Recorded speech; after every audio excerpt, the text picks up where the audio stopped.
Okay, thanks. Well, starting out, can I get everyone's name and spelling really quick? My name is Amy Vice, V-I-C-E. Kelby Lynn, L-I-N-N is the last name. Robin Lynn, L-I-N-N. I'm Jim Hall, H-A-L-L. I guess just talk about the island. What's been going on lately? What feelings? What's happening? I think we've gone through several stages of frustration. First, it was disbelief that it would continue to go. We felt that there would be definitely an end in sight. We're not an island surrounded by oil. We're an island that has gas rigs. So we don't have typically the results of oil rigs here on this area. It's become a complete frustration as of May 1st. In our business, we have 118 vacation rentals. We make 75% of our entire revenues in the 3 months that we're going through business right now. We have had 228 cancellations in those 5 weeks. And we are down to probably running in the range of 35 to 40% of our total annual revenues with just that short time. That's devastation. Then you have the impact of the BP claims process, which is a joke at best. They're putting partial payments out, so there's a lot of people getting small checks. But businesses that need larger checks to pay for their payroll, their overhead, is getting nowhere. They're getting $5,000 against a $60,000 claim. They change their stories every time you talk with them, and all this is documented. So that's the reality. Those are the frustrations we're kind of facing down.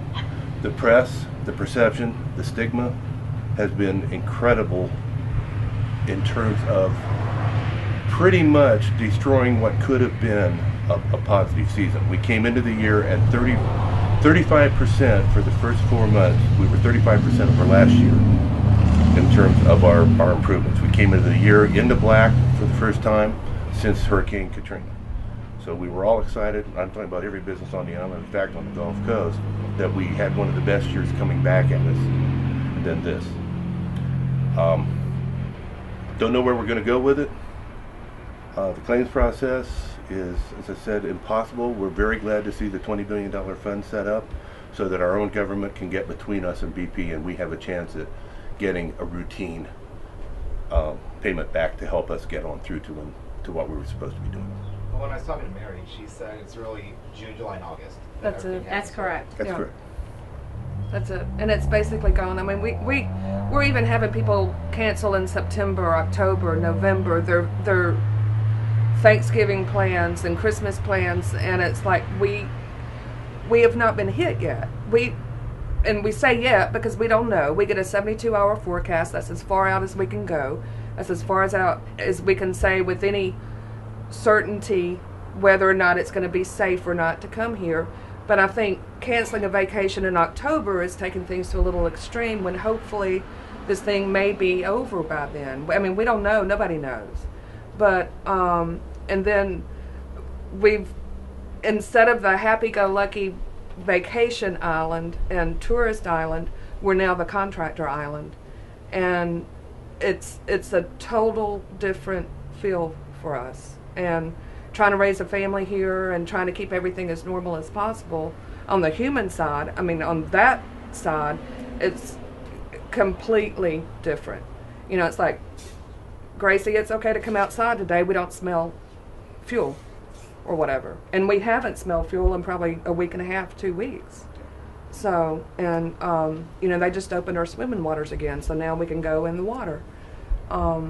And that's what we do. I mean, we swim, we fish, and we rent the island or sell the island. We want people to enjoy us. And, you know, it's changed. It's different. So, and somebody else, anybody. I mean, how is the mood, how is the feeling on the island changed? Is it more of a somber tone? It's very somber. And from what I see, it's very uptight. You know, I was commenting to a coworker yesterday, and I was like, you know, I'm finally able to live with the uncertainty. You know, it only took 2 months, of not knowing what's going to happen, and now that is our normal. I was talking to Robin, 3 weeks ago, and I was like, what is normal, and can we ever get back there, having to go through something like this, something that, nobody knew anything like this could ever happen. And nobody had this in their nightmares. I mean, there was no way to know. So, and now we're having to deal with it and do it with as much grace and civility as possible. And that's been trying at best. So, when cancellations started coming in, how rapidly did they build? our phone bill went up 30% just for cancellations. Incoming 800 calls. It started the first weekend of May, Yeah. and our phone, we walked in that Monday morning, and I our had 52 phone, messages. yeah, 52 messages waiting for us to pick Yeah. up in the morning. And cancel. Our phone never stopped until probably a week ago, this past Friday. Everything's canceled. And so. everything, basically the majority of our reservations are canceled. So we're not receiving the cancellation calls anymore. The phone has stopped ringing. We should be receiving calls for reservations. All we've received is cancellation calls. And it's a completely different change of not only lifestyle, but in the way of doing business on Dauphin Island. We're having to change gear and rewrite everything that we do. So how do you survive the next year? And you make in June, July, and August to support for the rest of the year. How do you survive the rest of the year? We're an extended stay Yeah, for contractors. We have the only hope we have on the island right now. The only income potentials are the contractor base that's here. They have staged on Dauphin Island because, for all apparent reasons, we were the farthest out and should have been impacted the hardest and the quickest. Besides Louisiana, of course, and coming this way. Due to the currents coming out of Mobile Bay, at least that's what we're being told is part of it. A lot of rain, and all the rains that have been up the river system has actually helped put a current flow out that has kind of shifted it past us, and it's hit the Orange Beach Gulf shores. The problem with getting through financially is we at first had our hopes with all the BP promises. They were supposed to work on gross income, profit and loss statement. In other words, if we had a $30,000 profit last month or a year ago for this month, then we should, and only a $20,000, they would make up the difference. That apparently is not happening to very many of us at all. We, in our case, went ahead and applied for another SBA loan in order to keep cash flow, with the hope that they will get things correct with BP. The federal government will step in between us, set up, be it the loan system or whatever, but BP is the guarantor on those loans. That's the route I think the $20 billion that's come out of the administration right now. Once they figure out how to administer it, whether it's through SBA or not, we don't know. But that's our hope, because in 6 months, assuming I get the SBA loan, we do not see BP stepping up to this plate on this thing at all. About 2 months ago, when this first all happened, first word of this happening in Louisiana, did any of you have any thoughts that it would come up this way and it would have such an impact? Did you think it would? I don't. First, when the rig exploded, and then several days later they found out that the wellhead was leaking. I think at that point in time it hit us that we're at the head of the Gulf. We're in the Gulf of Mexico. We're a barrier island, but we are populated, and I think that's when it really first started to hit us. And then of course the panic set in with the crews coming onto the island, setting up all of the command centers, just a mass influx of workers being here, and we were kind of in a state of confusion, chaos, Occupation. yeah, we were really frightened. And then of course the phone call started with the cancellations because of the media coverage on it, and it wasn't also necessarily negative coverage, but it's a negative perception of what's happening here.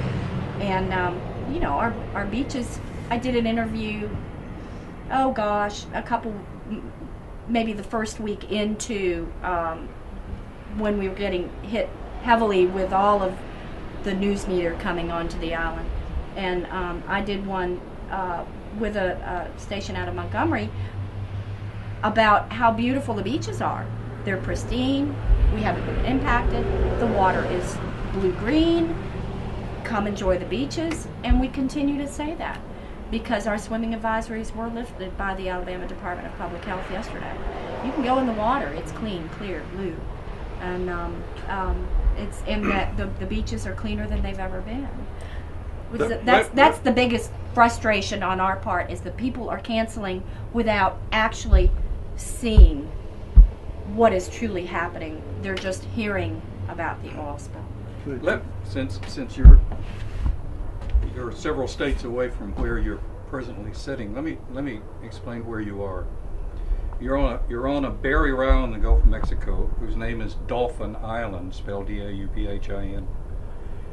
It has a very rich history from the French, Spanish, British. It was a hotbed during the Civil War. So there's a lot of historic value to our little island. But our little island is originally was only 14 miles long, very narrow, and Hurricane Katrina cut off 7 miles of the island, which luckily for us was undeveloped. So we have a little 7-mile island. There's approximately 1,100 registered voters. We're so small we don't even have a traffic light, and it's a bedroom community and a semi-resort. And the beach houses that people come down and rent are homes that individuals own. They're not large corporations. There are there are two developments of condominiums, and they're also rented. But there are days that even during the season one can walk on the beach and you may see 1 or 2 people. This is not like Jones Beach in New Jersey, or this is a very quiet, good place to bring a book. Resort Island. The sands on our beaches are sugar white. Unlike California or the Northeast, we have no stones, there's no coral, it's pure white sand. The only thing that ever really mars the sand would be seaweed or an occasional seagull dropping by. But that's where you are. You're in a very quiet community. We're 3.5 miles offshore, connected by a 3.5 mile bridge. We're 25 miles south of the city of Mobile, which is a booming city. So we are the barrier island that protects Mobile Bay from the surf and from the storms. But we are also not just a pile of sand. We're what's called a maritime forest barrier island. And if you look around, you can see a variety of fauna. And there's only a half a dozen maritime forest barrier islands in the continental United States, and you're on one of them. So we really have a very quiet, beautiful little paradise. Very environmentally sensitive. Environmentally sensitive. That is, I think, the biggest thing here. We have the birds. We are considered the birdiest community in America. That's actually through the Audubon group. That's all real. The family approach that Jim's talking about, we don't have water slides, we don't have things. We have bicycle paths. We have walks through the woods to see birds and things like that. And the families that come here for generations. We get a lot of tears, a lot of crying people who are canceling because they have to, or they feel they have to. Frustrations are tough. We go from grief, we still try to laugh things off, we still try to look for a bright light. I don't know right now if we can see one at this point. We walk out the door every morning not knowing what we're going to hit in terms of the air quality. Yeah. Because you can smell it sometimes. And and it comes and goes, and it comes and goes. It doesn't last long, and or you'll walk outside and it's like woo, and you turn around, and walk back in, but it doesn't last long. Well, we've had very few days like that, but you Yeah. still think about it when you go to open the door in the morning. I mean, my morning routine now is check the bulletin board to make sure nothing happened overnight that I'm not aware of, check Facebook, and then go to NOAA website, check the 72-hour forecast, go to Weather Underground, check currents, winds. There's a whole new ritual to it to see what it's going to be and see what this monster is going to be doing, so that then we can educate whoever calls and we can tell them, okay, you're safe to come down, you're good, da-da-da. And they canceled the fishing rodeo. That's the third weekend of July. It's been going on since 1928. This would have been the 78th annual Yeah. fishing rodeo. It's It's called the huge. Alabama Deep Sea Fishing Rodeo. Huge It's event. huge. Huge. And the whole island is completely rented for that period of time, of course, because plus all the day trippers and all the people coming in they spend an awful lot of money on the island. That was probably the hardest hit to us, was that loss of that 1 week. They have never canceled before for anything. So, There would be And that's the there would be JCs that do 3,000 anglers. Participating. 3,000 anglers. I don't know, I only know about 100 people. Yes. over the week time, they estimated 80,000 people came and went from the island during that the week of the fishing rodeo. It's fishing. It's scientific. I mean, people come from all over the world to see what they're catching in the Gulf, and the prizes, the wins are fantastic. The cause is fantastic. I mean, there's a lot of different things that it benefits in Mobile and then across the South. The Sea Lab, Dauphin Island Dauphin Sea Island Lab. Sea Lab, they come down and they have their staff members come, and they will look at the different varieties of fish. They will don't they run tests on Yeah, them they too? autopsy them and check for Do- all kinds of things. They tag so it's a them, very they do all educational kinds of thing as things. well. Very educational. They have a whole table and exhibit for hands-on with kids, so that the kids can see them up front and personal. Let me talk about seafood. The Gulf of Mexico is exceptionally rich in marine life. We don't eat frozen shrimp here. We eat fresh shrimp off the boat. When we eat oysters that were taken from the waters mere days ago. We don't buy frozen fish sticks. We eat fresh fillets, and the fishing here is exceptional. If people in, where are you from, Indiana? If people from Indiana knew how good the fishing was down here. Illinois? I'm from Indiana. They're from Illinois. Oh, there you go. If people from north of the Mason-Dixon line knew how wonderful the fishing was here, they would be down here all the time. There are limits on certain species such as snapper and trout and what we call ling, which is a cobia grouper. There are limits on them, and people always catch limits. The charter boats go out and they fulfill their limits within the first 2 hours. But guess what? Since the oil spill, there is no more fishing. Well, they There close is- the waters right after snapper season. I'm sorry. Since the oil spill, there's no more fishing because I guess the federal health people have said if there's oil in the water, thou shalt not catch fish. Well, that's not only the fish that are catchable now. This oil spill is affecting the spawning and the procreation of the fish that we have and the rich seafood that we have. I'm not talking about just fish. I'm talking shrimp.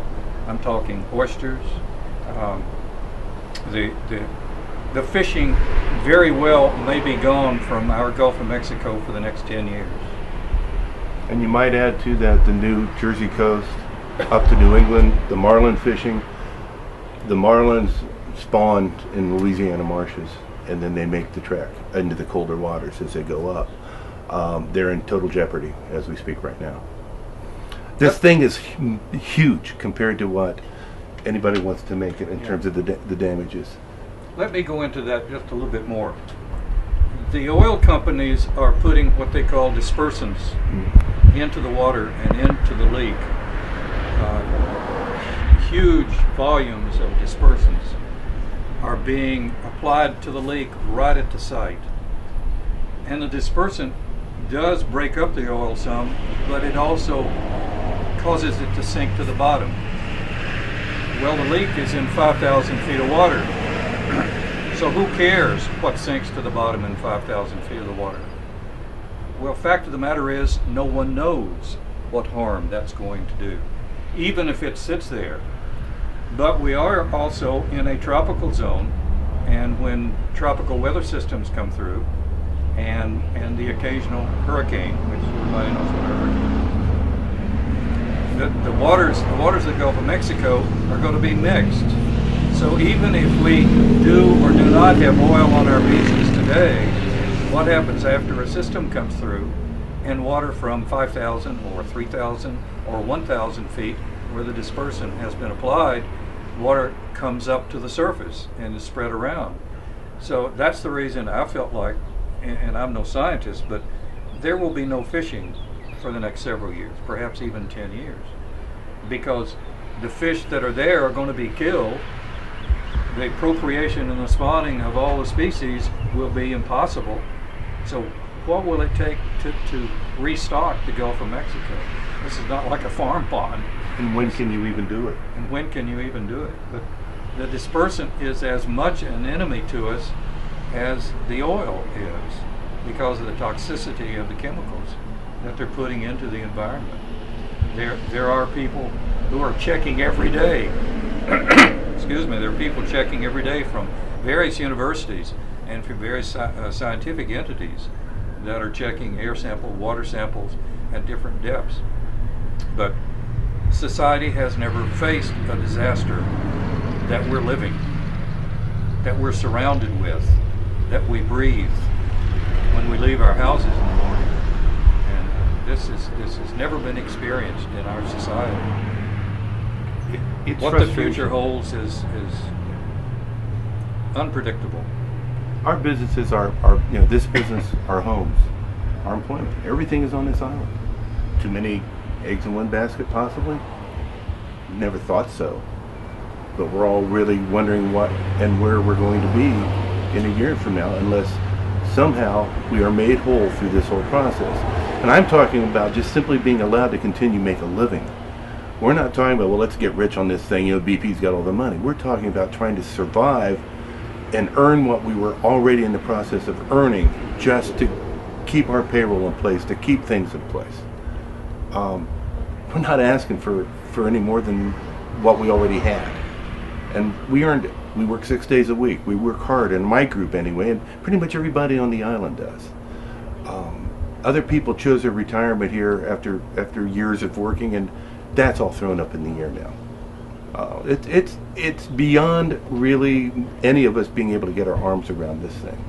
A hurricane comes, we come back, we look around, we count what we got to fix, we get on it, we fix it, and 2 to 3 months later, we're on our feet in one way or another. This thing we can't see an end to, we can't get our arms around it. I don't want to get my arms around it. I want it to stop. And we've got to get that type of pressure off of us, because it's really messing everybody up. Now, you both mentioned storm season.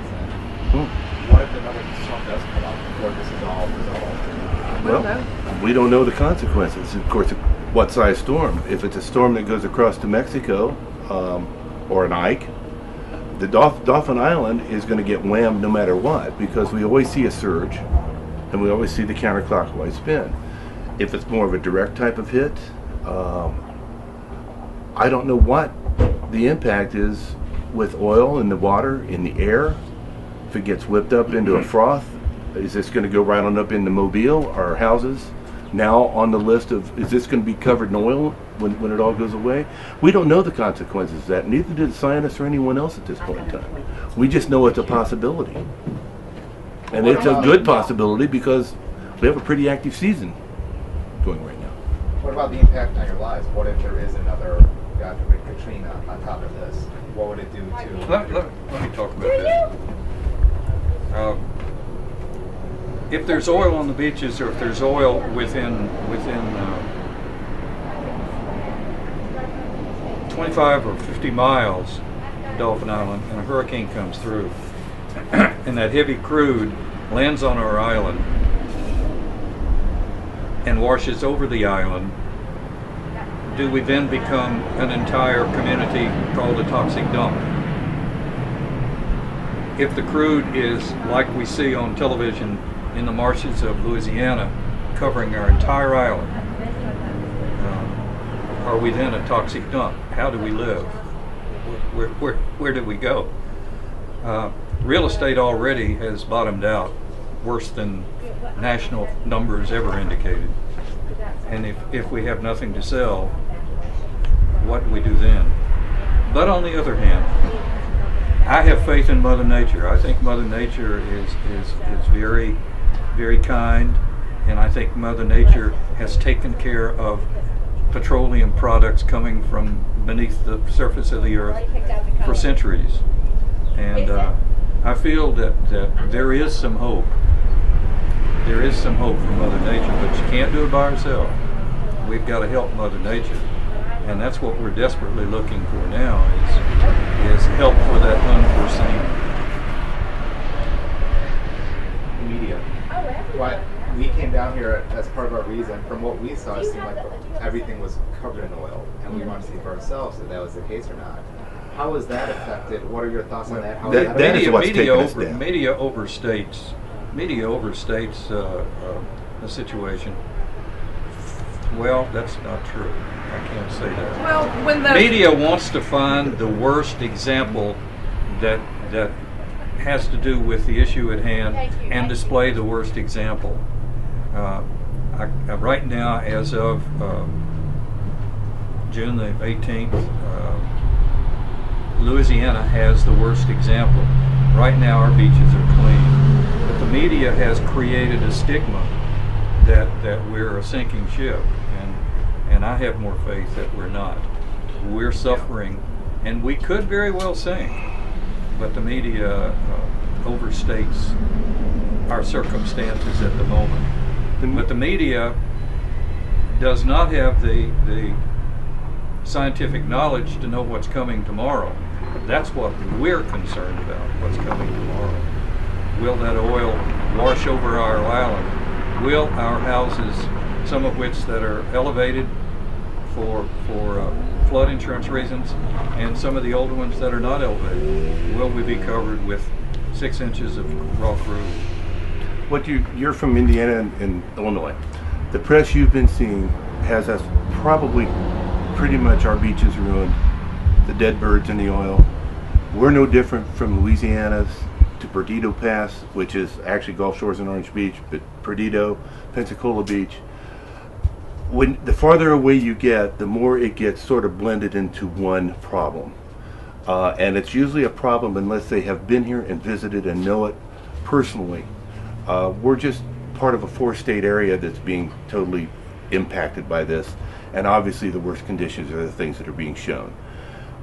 There's no way, honestly, to counter press. We had through our PR guy for the town of Dauphin Island had indicated that they did a study of what if we went out and bought the marketing time, the press time that was given to Dauphin Island in the first 4 weeks of this thing.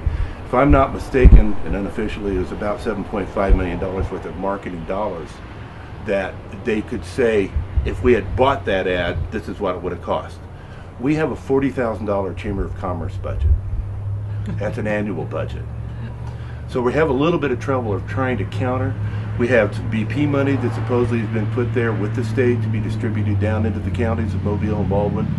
The question is, when do you take that $5 million, $1 million, and use it?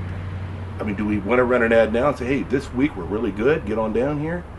Or do you want to wait until we honestly have the well killed and the cleanup has begun and we actually see a pattern and a light that we can actually then start working? These are all decisions that have not yet been made. We don't know how to make them. The efforts, and that's something we do need to talk a little bit about. In spite of all this, are we on? Yeah, go ahead. I'm going to talk to the wall. In spite of all this, we are trying our darndest to stage things that can still be of a benefit to the island and are not directly beach related. One of the annual events that takes place, which Mary may have reference to you, was the Junior Miss Contest. America's Junior Miss. America's Junior Miss. We have had to stage that at Holiday Isle, which is a large condominium, because they have a pool area that is on the beach, because we did not know what the conditions at the beach were going to be. Now it looks like they picked a good weekend to have something, so we're trying to keep other events like that going on. We're trying to get some summer concerts established where we can bring people down, at least for day trips, to help the restaurants, the t-shirt shops and things that are down here. It won't help us with the vacation rental world, but anything we can do to get the 20 or so businesses on this island still going in one way or another. Charter fishing, they have had some luck in hooking up with BP in terms of the vessels of opportunity. So some folks are at least getting their boat out, but they're also destroying their boats in the process, which is part of their choice, to do.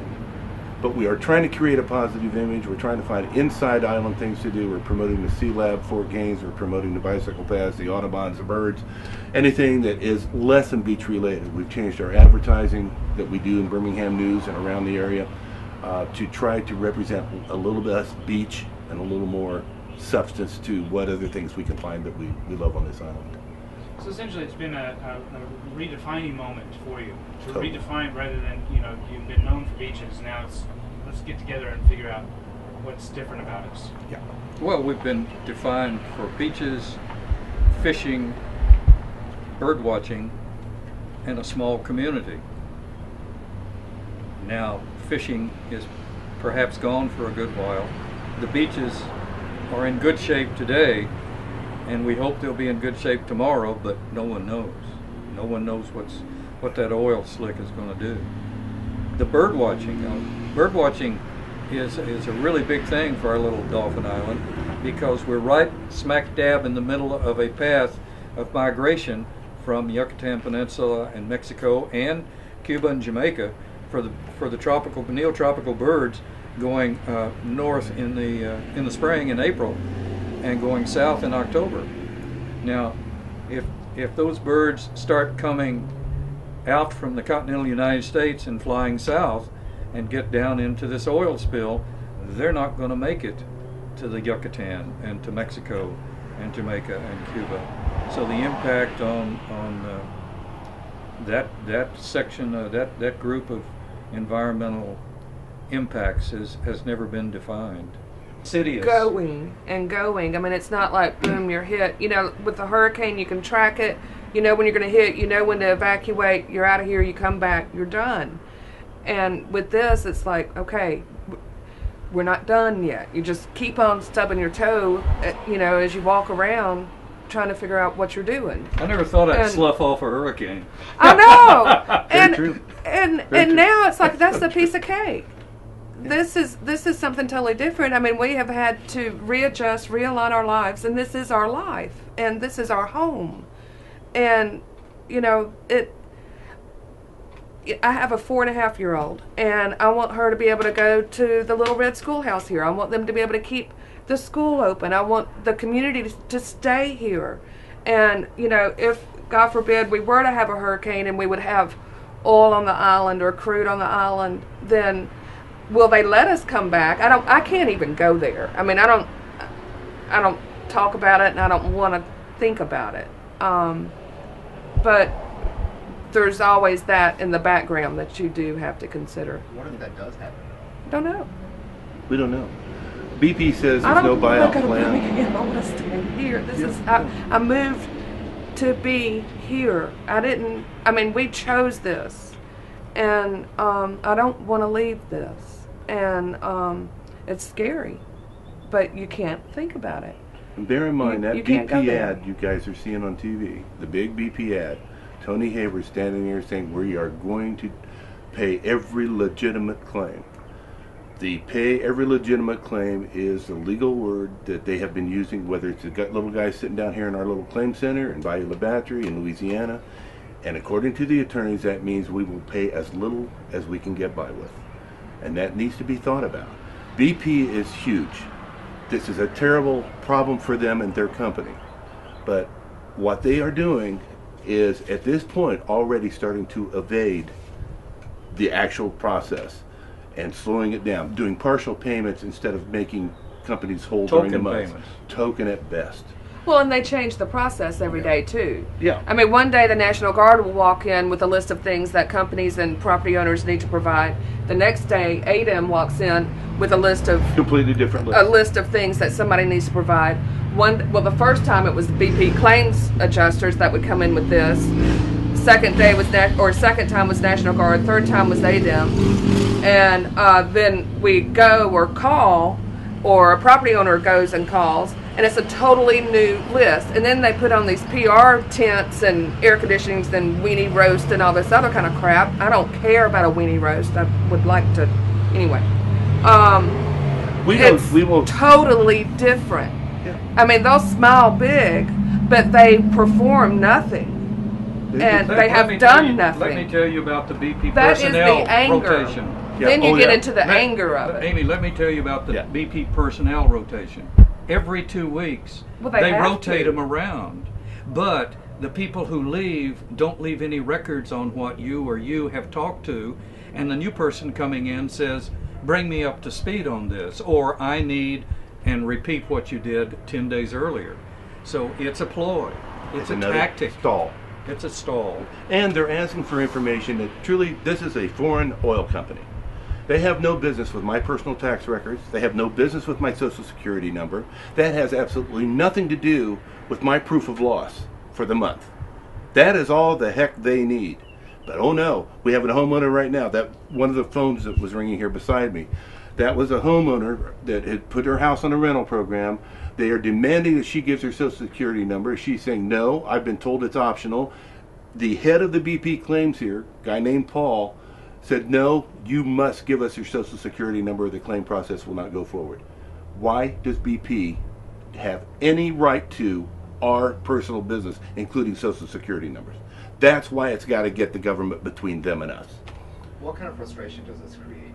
I think it's display. I don't know. Am I reflecting any? What color's my face? And it's not the when we heat. yeah. That's when you get away from me. I mean, that's when you try to, step back, breathe a little bit, try not to get too angry, too frustrated, but you can't help but walk around with the anger either. And, we talk about it. I'm not an angry person, and it's not my nature, and I don't want to be that way, and I don't want this to scar me, and I don't want this to change anybody that I know and I live with here, and I love here, but it has changed people. There seems to be an arrogance in the oil industry from what we see of their chairman of the board and their various CEOs, and it's all the way down to the local level. Kelby mentioned Paul.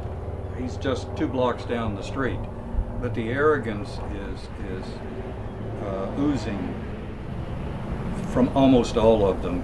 And of course the statement about the small people didn't help, and I think that's done more damage to their image, but what it does is it truly pictures their attitude. Well, and the BP claims adjusters were the worst offenders of trying to get the top of the line housing for bottom of the line pricing.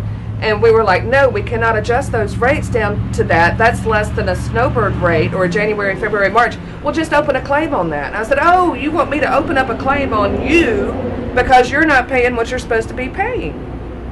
And her response. You can't do that. Tell her response. And her response was 2 of them that were in here trying to get housing for nothing, little to nothing, was, well, your island's going to be covered in oil anyway. Who the hell would want to come here? And They say that? They said They that. say Kelby that? jumped across the desk and said, out. Just get out of here. We don't need your business. And it happens. And then they try and disguise themselves when they call, yeah, we're looking for housing. And I'm like, I know you are, but we're not offering it to you. Because I can't give them a $5,000 a month condo for $900. And I then can't do supposedly that. file a claim And for still which you represent won't our get. owners, and we're not going to get that difference. Neither is the owner or anybody else. They're just going to use their stall tactics. And the other contractors that come in here, they don't treat us that way. And it's like, how dare you? You're the one that's messed us up, and then you're going to treat us this way. You're just going to keep on slapping us. Okay, now you don't want me to be angry and you want me to accept your apology, and then you're going to call me a small person. No, it's not going to work. Fix it. And the contractors, well, But I'm not angry. We're glad to have their business. We really are. But they are running on spring rates plus a 25% or so discount on top of that to get within their per diem And we pricing. understand that. We understand that you kind of have to do that right now. But this is our prime season, or was our prime season, at prime rates. Now, we've been told, well, you just file a claim for the difference. We can't get past the first claim.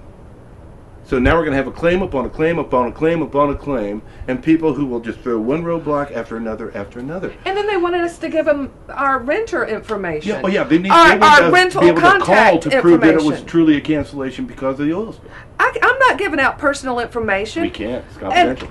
You know, it's not their business to have their address, their telephone number, their email address, or anything else. They just need to know that it's a cancellation. We don't commit fraud like they do. I mean, we don't do that. We're not angry. No, we're not. No. But I'm just glad my daughter can swim today. How do you explain So- this to your phone handler? One day she Very- can't swim, the smell in the air. How do you explain this? Very simply, some people made a really bad mistake. They didn't keep their eye on the ball. They were not paying attention. You know how you always have to think about things that you're doing. You always have to pay attention. You have to admit when you make a mistake. You have to make it right. You know, we talked about blowout preventers, and we tried to describe it as What's best a that we blowout could. preventer, Mommy? It's just this little thing that they didn't have enough of, and it didn't work. But as simply as you can, and then, you know, we go into Mobile, you know, for preschool. There's not a preschool on the island, but we go into Mobile for preschool, and it's just, look at the flock of pelicans, Gracie. Look at this. Look at everything you see. And you enjoy everything you see. And, you know, we name the birds, we name the fish, you do everything that you can. Tim and Gracie, my husband and Gracie, they camp every weekend. And it's like, let's just go spend time with nature. I mean, they're camping at the Dauphin Island campground this weekend for Father's Day. And that's what they do now. And Can you tell that something has changed? she knows that some people made a really bad mistake, and she's tired of it, and she's tired of Mama working late, and she's tired of hearing about it, because that's all anybody and everybody talks about. But Every adult around her, you know, I mean, that's all it is. And that's the news. And she's incredibly astute. As a lot of 4.5-year-olds are. She's a sponge, and I mean, and she asks pertinent questions. She's not confused by it. She's very much She's aware just- of things. I that are mean, going point on. blank, fix it. Yeah. That's all you got to do is fix it, plug it up, and make it stop. Mama, make it stop. Okay, we'll work on that. And that's it. Isn't that everyone's feeling though? Just fix it. Just fix it. We can't go. And- We can't go any further if they don't. I mean, it's got to be stopped. That's the first thing that's got to happen. They've got to stop that leak. Unfortunately, we're all believing because of all the quote efforts they've been doing. They tried this, they tried that, they did this, they did that. Realities are it's the other wells that they're drilling, which will be a mid-August, hopefully, and probably, you know, September range. Was probably the only thing that they had in their pocket that had any chance of success. I have experience with that. Yeah, the other stuff they've been throwing out there to keep the American public and the world, for what I know, to show, look, we are trying, we're doing this, we're doing that. They probably would not have made any difference if they'd have just let the daggone thing go and keep working hard on getting those new wells in to blow it off and to cap it off, and start working on the reasons for the safety and what happened. I'd like to see more skimmers out there. Oh yeah. But because, I mean, from day one and started to learn more about how the booms work and stuff like that, that was just BPPR, just to make you feel good. We knew it wasn't going to work. It was like lipstick on a pig. It ain't going to work. And, you know, if you actually saw the skimmers out there and containing it and controlling it, then it would start making people feel a little better. But because they're using the dispersants, they're sinking the oil, and so we don't know what's going to come up or when. And that to me is scarier. I mean, you can see the oil slick, you don't know what's down below. and you don't know the detriment that it's going to cause. The booms are purely public relations. The booms are public relations that will amount to a mountain of trash when they're through with it. Have you ever thought about what happens to the booms when they're through with them? Yeah. They have to be destroyed somehow. But the booms floating in the water rarely are 6 inches above the surface of the water. Well, what if a 12-inch wave comes along? Now they do hang down, and the normal boom has a round circular float on top, and they have what they call a skirt that hangs down, and normal booms are 18 inches, and then there's a chain weight or some kind of anchor on the bottom of it. And so theoretically the oil that's on the surface is hanging on the surface with a certain thickness, and it comes to that boom and it stops. But if there are waves, and guess what? We're an ocean, we have waves. The waves take the oil over the boom. Or wigs. So the skimmers, the big industrial skimmers are somewhat efficient, but the booms are just public relations. So what do we need to take away from this? Is this a sign? Should we stop drilling for oil? Should we stop using oil? Heavens no! How did you get here today? I have a car and I have a house with electricity and You'll find varied opinions on that on the porch. This is where the porch comes in. This is where the porch comes in. You cannot turn the oil spigot off. You will have No. no society tomorrow if you turn the oil spigot off. That's very true. However, we do need to work extremely hard on alternative fuels. We Now- have natural gas all around us. Not dirty, natural. Now, in the air it can be dirty because it's got a poisonous value until they actually change it. But natural gas has a lot of value to it. In our area particularly, we do not have natural gas on this island. We are surrounded by rigs that have it. Solar, we have a lot of wind on this island. We have a lot of sun on this island.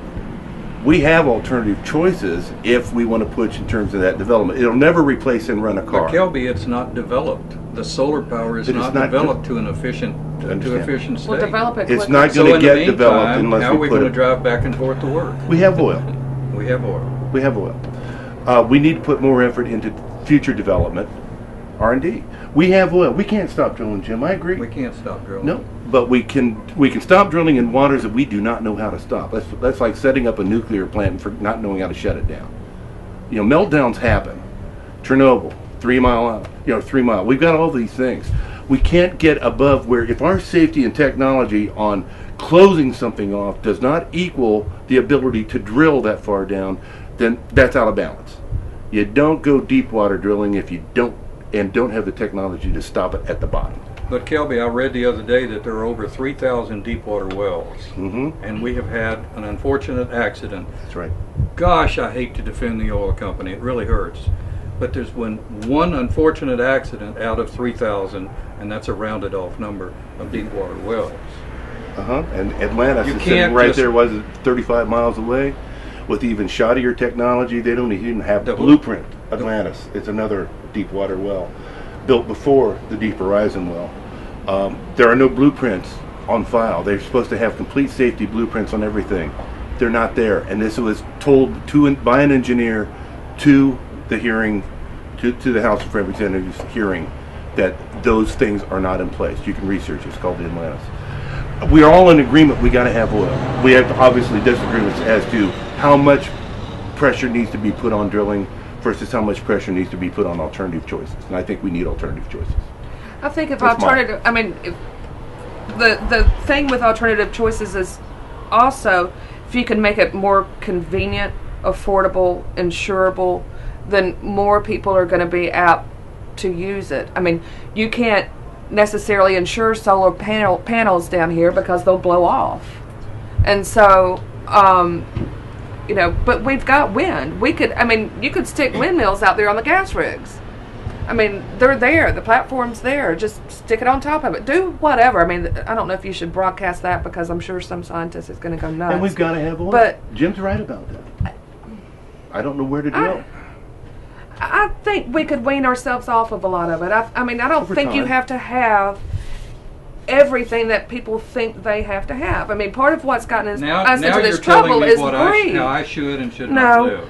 but I think you could agree that a lot of what has put us in this situation and in this boat right now is just pure greed and the need to have the largest SUV and the I think and we the, have the most wonderful society and the most wonderful too, country in Jim. the world.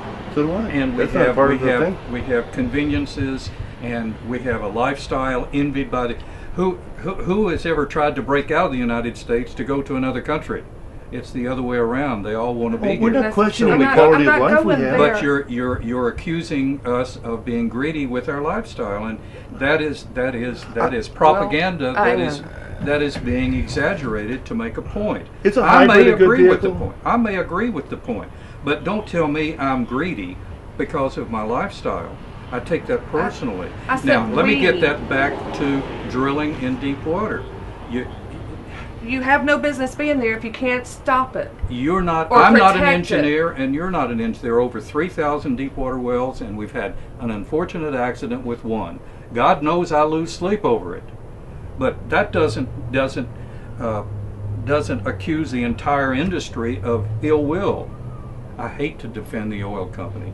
It just really hurts. But it's one accident out of whatever the number is. There's drilling in the North Sea. There's drilling in South Africa. And they required stronger security, stronger safety measures Well, then look than to the our United States did because of the Oil Pollution Act of 1990, Then look to our government. which was, that's right, that's called the Bush-Cheney government in 1990. If we got a gook for it, that is Texas. Well, That is oil. I Like guess the Bartlett. Deepwater Horizon is Bush's fault. I No, would the blame it on lack Cheney. of the lack of safety on the bottom is because and the MMS. This is where the porch goes after a certain amount of Anyway, the time. problem is we don't have an answer. We're back to the same situation. We Yeah. all have our own feelings about it. We're all frustrated about it, and we're all right about it. When you get right down to it, Jim's absolutely right. I drive that little thing. He drives that. No, you drive that. We have our different opinions of how we're trying to get there. I doubt I make an ant's difference just because I drive a Vespa compared to what Jim drives. Because I also have a Wrangler at home, so I'm doing the same darn thing.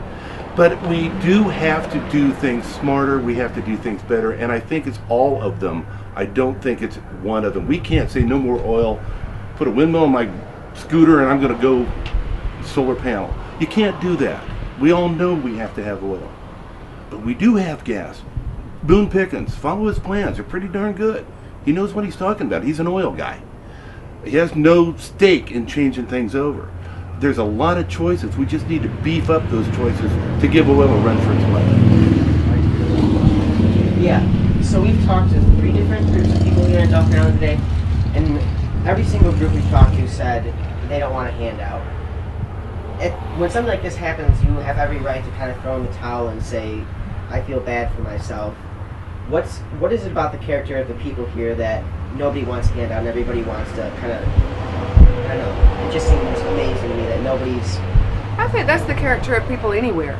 I think the Gulf are strong people. I mean, I know we are. And we're good in adversity. We've been through it. We've been around it and everything. But I think anybody in this situation, I can't see that anybody in this situation would do anything less or anything better. I think, most of the Gulf has handled this with grace, with the grace that the Gulf gives us. And, we work. We don't mind working. That's what we do. And we don't want a handout, but we would like what's fair. And we want to make sure, and we're going to fight for what's fair and what's right. And but I don't want to have to wait 30 years like they did with Exxon Valdez, with the settlements and everything. I mean, that's not right either. So, that's my feelings about the Gulf. I think any region of the country would handle it with as much grace as what there is here. I do. There's always those that are going to try to take advantage of the system. I mean, that's been in large cities, it's north, it's been here, it's been everywhere. There's always a fair amount of the population that's going to look for the easy ride. And some have here. But you got, some have here. and they're everywhere. But Yeah. you go to the fishermen, the shrimpers in Louisiana that I got the pleasure to meet a couple weeks back. Those folks are doing what we're doing. They're working 6 days a week. but they do it because they love it, and they do it because of their sons and their generations are moving on. It's something they've developed as a lifestyle. It's not, oh, today I'm going to sell cars, tomorrow I think I'll sell real estate. It's not that. It's what the price that you pay to live in paradise, and hopefully we'll be back to paradise. We work hard for that privilege, and that's the hardest thing. We're not looking for a handout. We want our life back.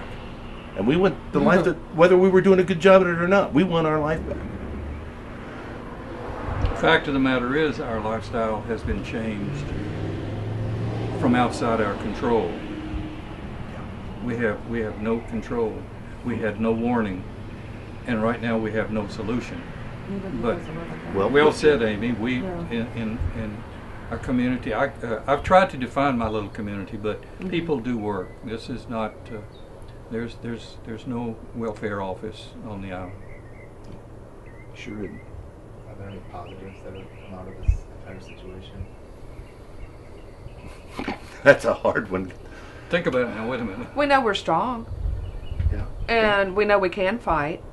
And I think I can't think of anything. that a lot of couple of people have rose above and have become leaders and better leaders, and just more pillars of the community have shown. I think you just learn your strength and your faith in humanity, and then hopefully things will start working the right way. The island has got a lot of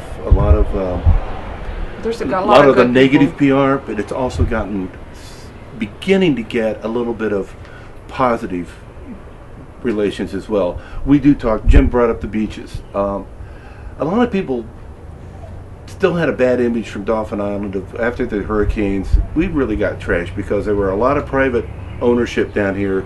They were crying for help to get the beach repaired, get their homes back, and all of that. That debate could go on, but it was pretty typically driven against the island.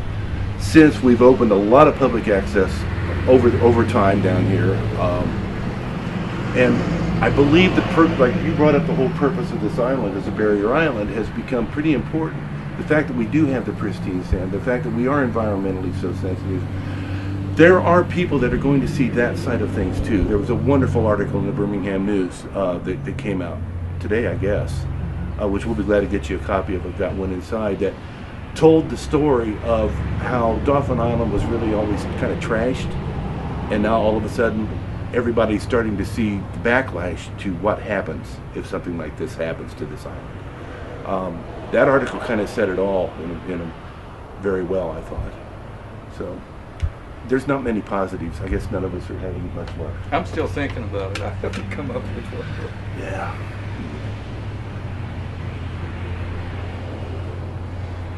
Anything else any of you would like to add, or? Well, for you folks in the mainland, I think perhaps a definition of a barrier island might be in order, but in a large body of water such as the Gulf of Mexico or any of the oceans, barrier islands are a natural occurrence of nature, in that there is in many places a large sandbar, and that really keeps the currents out in the deeper water, and it also keeps the waves from breaking on the mainland. And so barrier islands over centuries developed into larger structures or larger sandbars, and so therefore the mainland behind them, in this case, were separated by the Mississippi Sound, which is a large body of water, and Mobile Bay. But we literally keep the surf from going into downtown Mobile. We literally keep the waves off of the bluffs in Baldwin County, which is on the eastern side of the bay. So the use of the word barrier island is very well described, and we love it because we are on an island. It is a maritime forest island, so it's larger than a pile of sand. We have homes here, we have businesses here, we have churches here, we have eating places here, we have playgrounds, we have bike trails, we have the wonders of nature, and that's what we're afraid we're going to lose. Yeah. And this is paradise. It's tough sometimes, but it's still paradise.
Okay, guys.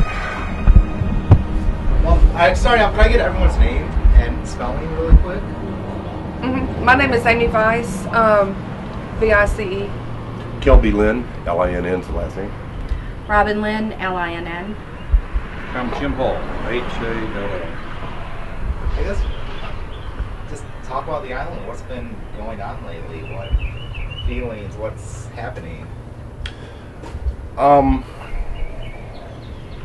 I think we've gone through several stages of frustration. First, it was disbelief that it would continue to go. We felt that there would be definitely an end in sight. We're not an island surrounded by oil. We're an island that has gas rigs. So we don't have typically the results of oil rigs here on this area. It's become a complete frustration as of May 1st. In our business, we have 118 vacation rentals. We make 75% of our entire revenues in the 3 months that we're going through business right now.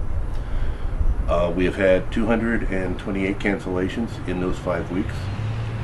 And we are down to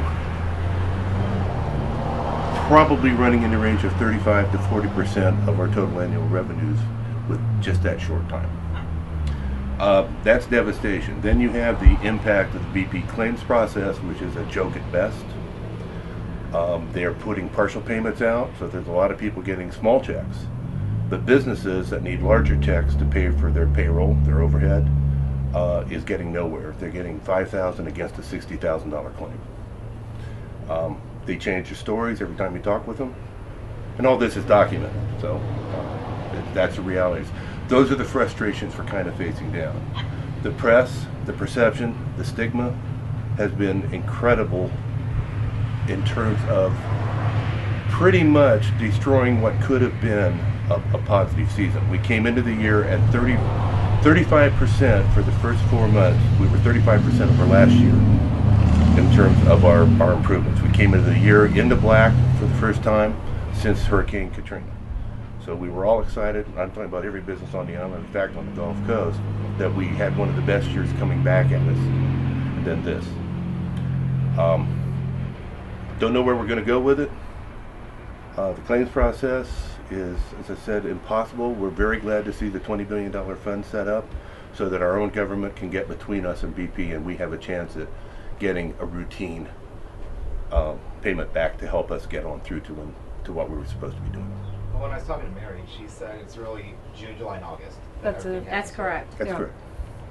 That's it. And it's basically gone. I mean, we're even having people cancel in September, October, November, their Thanksgiving plans and Christmas plans, and it's like we have not been hit yet. We say yet because we don't know. We get a 72-hour forecast. That's as far out as we can go.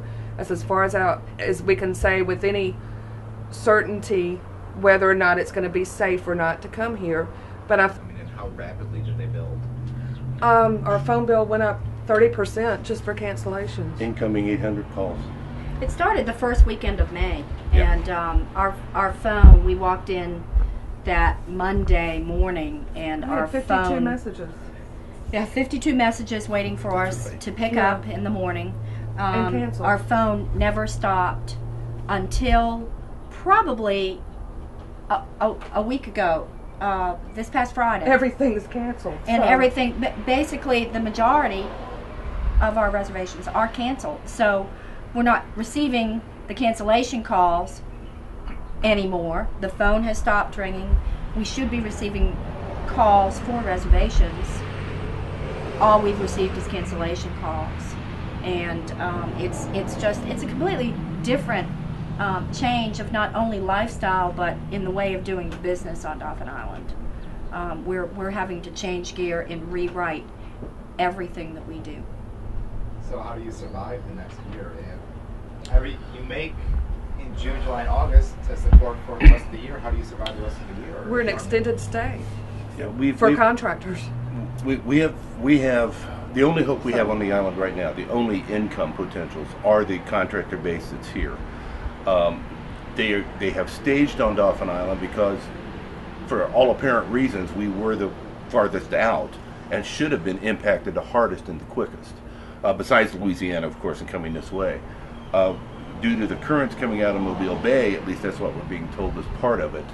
A lot of rain, and all the rains that have been up the river system has actually helped put a current flow out that has kind of shifted it past us and has hit the Orange Beach Gulf shores.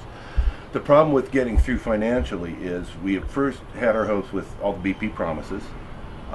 They were supposed to work on gross income, profit and loss statement. In other words, if we had a $30,000 profit last month or a year ago for this month, then we should. I think canceling a vacation in October is taking things to a little extreme when hopefully this thing may be over by then. I mean, we don't know. Nobody knows. But, and then instead of the happy-go-lucky vacation island and tourist island, we're now the contractor island. And it's a total different feel for us. And trying to raise a family here and trying to keep everything as normal as possible on the human side, I mean, on that side, it's completely different. It's like, Gracie, it's okay to come outside today. We don't smell fuel or whatever. And we haven't smelled fuel in probably a week and a half, 2 weeks. So, and, they just opened our swimming waters again, so now we can go in the water.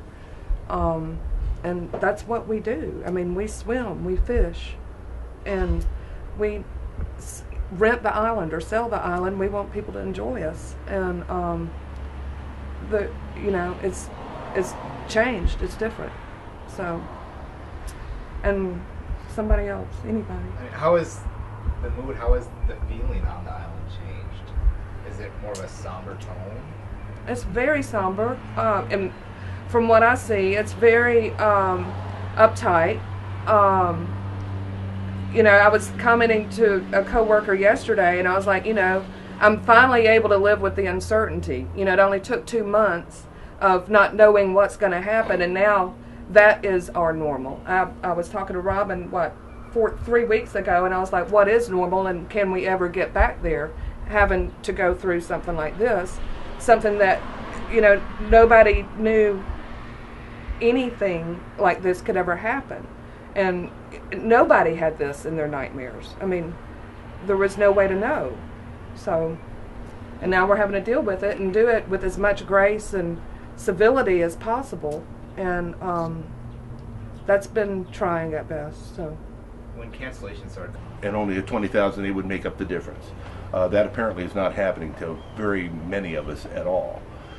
We, in our case, went ahead and applied for another SBA loan in order to keep cash flow, with the hope that they will get things correct with BP. The federal government will step in between us, set up, be it the loan system or whatever, but BP is the guarantor on those loans. That's the route I think the $20 billion that's come out of the administration right now. Once they figure out how to administer it, whether it's through SBA or not, we don't know. But that's our hope, because in 6 months, assuming I get the SBA loan, We do not see BP stepping up to this plate on this thing at all.